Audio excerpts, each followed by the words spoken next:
新開嘅鋪頭，我哋而家嚟試一試。環境好舒服，好闊落，大家見到未？頭先嗰個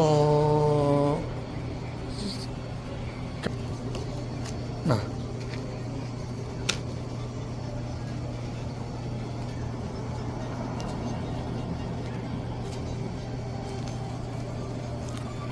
我哋又嚟試一試。原來呢度係近 East LA College 附近嘅麥當勞嘅對面，不過前門就唔可以停車，要喺佢個 Plaza 裏邊停車嘅。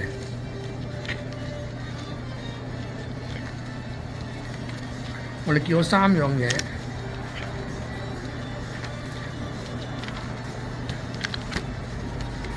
等我揾翻嗰3樣嘢先啦。係啦，我叫咗個肥牛海鮮，同埋呢個 D11，要香辣雞就要好少辣，跟住2杯跟熱水加塊檸檬，試一試。等啲餸嚟咗再講。應該落咗先至開，但因為而家情況啲華人學生少咗嚟，因為有啲政制改變咗，所以咧佢話而家都唔係咁多華人學生過嚟呢邊食嘢，而家少咗。咁我哋都係喺網上見到佢，所以專登過嚟試試嘅啫。上開始 interview，I will， 我揾到一個好漂亮嘅女孩。介紹呢3個餸點樣整、點樣煮嘅。好啦，而家我費事咁耐啦，所以我嗱開始啦。Okay，can you introduce yourself and what's your name first? Okay, hi, my name is Emma, and this is seafood noodle soup. This is seafood noodle soup. This is beef noodle soup, and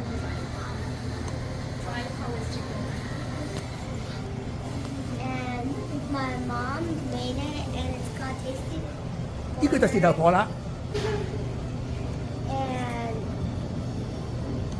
it take hours and hours to make it. And it's grand opening, so it will be. If different kind, if I ask you which one you love it or you prefer it, so which one you want it? If I ask you, like the beef.Seafood and 唔記得咗。我想問出緊。So which one you love it? Prefer? 你最喜歡哪個 ？Seafood。哦。干锅雞，這個是肥牛米線。好啦，方便啲，咁亦都係好嘅，因為如果佢哋喺美國生存咧，佢哋英文一定識㗎啦。OK， 咁我就唔好真係阻佢啦，而家我哋都要食嘢啦，咁有咩遲啲再講。仲有，原來佢哋嘅 Grand Open 咧已經係過咗㗎啦，而家冇咗㗎啦，而家係正式營業。OK， 呢個就肥牛嘅米線啦，好多餸。我哋叫小蘭嗰個四頭婆同嗰個廚房講，真係要好少少辣，叫點辣，味道啱啦，真係少少辣啫。因為而家我個身裏邊都開出汗㗎啦，證明夠啦。